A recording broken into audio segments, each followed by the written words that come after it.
Mickey D's is going on a diet. McDonald's is attempting to make their Happy Meals healthier, and it's pissing people off.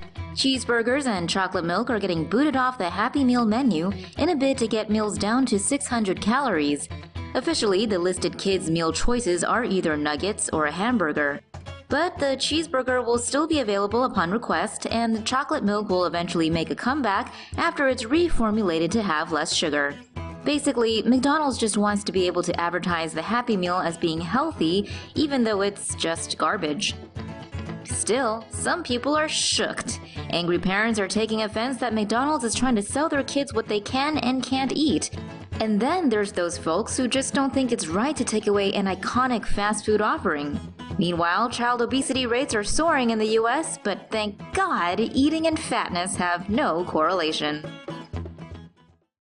Don't eat that.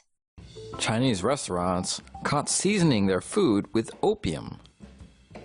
If you've ever found yourself desperately craving Chinese food soon after eating a bowl of noodles or hot pot, MSG might not necessarily have been the culprit. China's Food and Drug Watchdog has found dozens of restaurants all across the country allegedly using opium to season their food.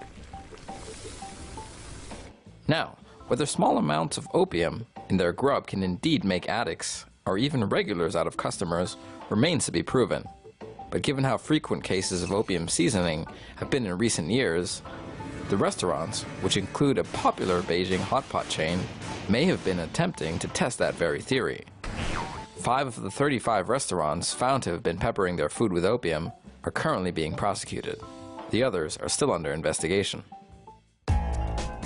Most of the world's honey has pesticides in it. Are you getting enough insecticides in your daily diet? Well, looks like honey is a sweet source for it. Neonicotinoid pesticides are showing up in honey on every continent with honeybees. Around 200 samples of honey were tested, and 75% were found to contain measurable levels of at least one of the 5 common neonicotinoids. The insecticide works by targeting crop-destroying insects' central nervous system. A number of studies have also found that the insecticide reduces and weakens honeybee hives.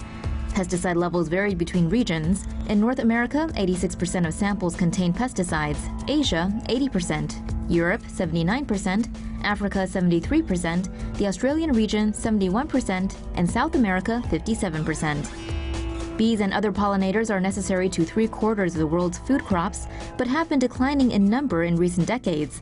Destruction of wild habitats, disease, and massive pesticide use are all contributing factors. Food may influence cancer growth. Love asparagus? Then you might not want to hear this.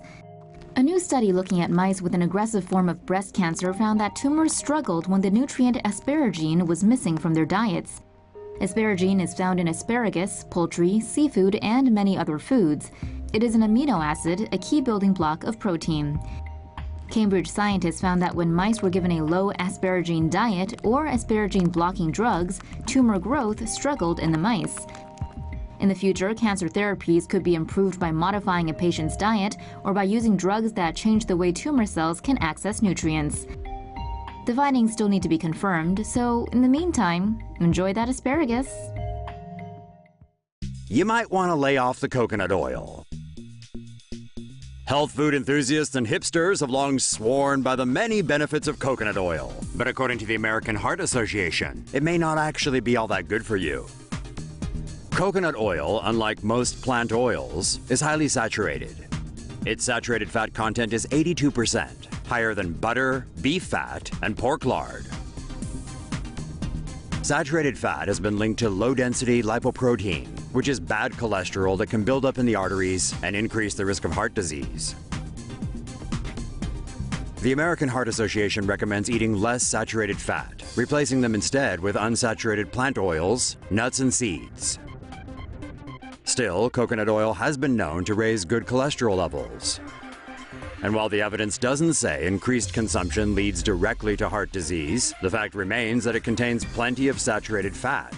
So as with all things, it may best be taken in moderation. Frank Sachs was the lead author of the report debunking the idea that coconut oil is a health food. While speaking to USA Today, his advice was, you can put it on your body, but don't put it in your body.